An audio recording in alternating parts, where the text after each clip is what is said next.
Hello everyone, myself Khushi. I am a law student in IME Law College and I am here as a legal intern in very popular law firm Lexis and Company.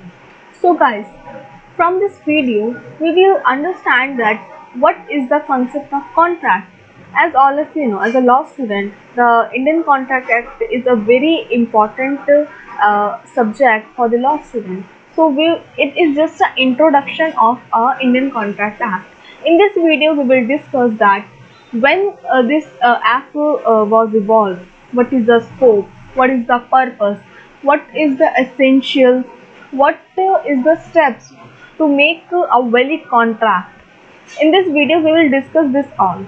So let's begin with the evolution of the Indian Contract Act. This act was enacted first from the 21st April 1872. This act has been modeled on the basis of English common law. It endorsed the rights, duties, and obligations of the contracting parties to help them successfully conclude the business from the everyday life transaction of to evidencing the business of multinational companies. Indian Contract Act confines the way we enter into a contract, executive of a contract, and implementation of the provisions of a contract and effects of the breach. If anyone breach, there are also penalties on them. There is a specific area which dealt in a detail, which is, we can say, property, movable goods, specific performance, such as the Specific Property Act, which is a part of Indian Contract Act, but they are now the separate from the Indian Contract Act 1872. Now we will discuss that what is the scope of the Indian Contract Act. The scope of contract defines the all aspects of the document. Contract have a different forms and the amount evolved range from shell to large amounts. The material found in a contract also depending on the purpose. There is many aspects of commercial law. Sometimes it is very difficult to define all the area. Typically the commercial law practice involve human research as it relates to, but it is a not limit to a contract. Sale of good, taxation, insurance, rental, they all are including into the contract. There is also some expertise of contract like a membership for a club, domestic and marriage contract, unformed contract, fully executive contract.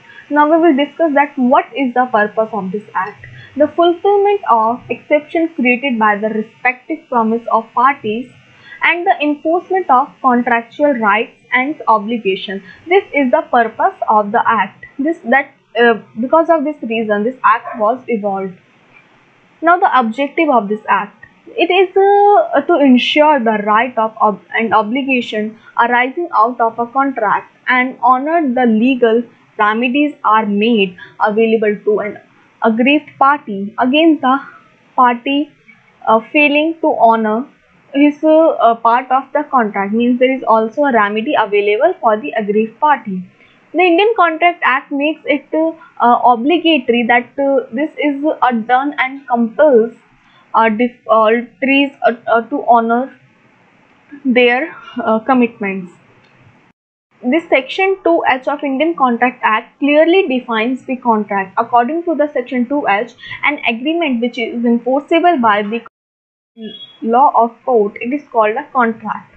There is also some steps to make a valid contract. I'll show you picture which helps to you understand that what is these steps including for the valid contract. So in this picture you can see that which steps we have to take for a valid contract. First is the offer which is made by first party and acceptance which is accepted by second party. After the offer and acceptance, there is a third step is the competence of the both parties. Is competence of a party. Next is the consideration and after that the free consent of the both parties and must not be declared void. This is the important steps. Again repeat: offer, acceptance, competence of party, consent and must not be void is equal to the valid contract. Hope you understand that which steps which is including into the valid contract. Now we will discuss that what is the essentials of a valid contract. I also explain the essentials of valid contract with the help of a picture. Let's see. For the valid contract, there is a six essential elements which is present in valid contract. First is consideration. The consideration is always present in the valid contract. Next is the capacity. Both party are capable to enter into the contract. Next is the consent. The both party enter into the contract have a free consent. The next element is offer and acceptance.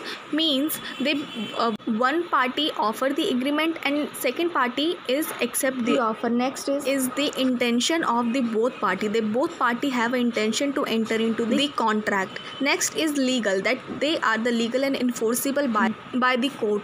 So in this is the six elements: consideration, capacity, consent, offer and acceptance, intent, legal. They are some essentials of valid contract. So guys, this is all about the contract. In this video, we will discuss that what is the evaluation, what is the scope, what is the objective, purpose, what steps which is including for the valid contract, and what is the essentials of the contract. Hope you understand now that what is the meaning, what is the concept, the whole concept of the valid contract. So guys, hope you like this video and hope you understand this concept clearly. After that, if you have any doubt and any question, then you have to ask me in a comment box and I will give you a best to answer it. A very thank you to all to watching this video and have a nice day.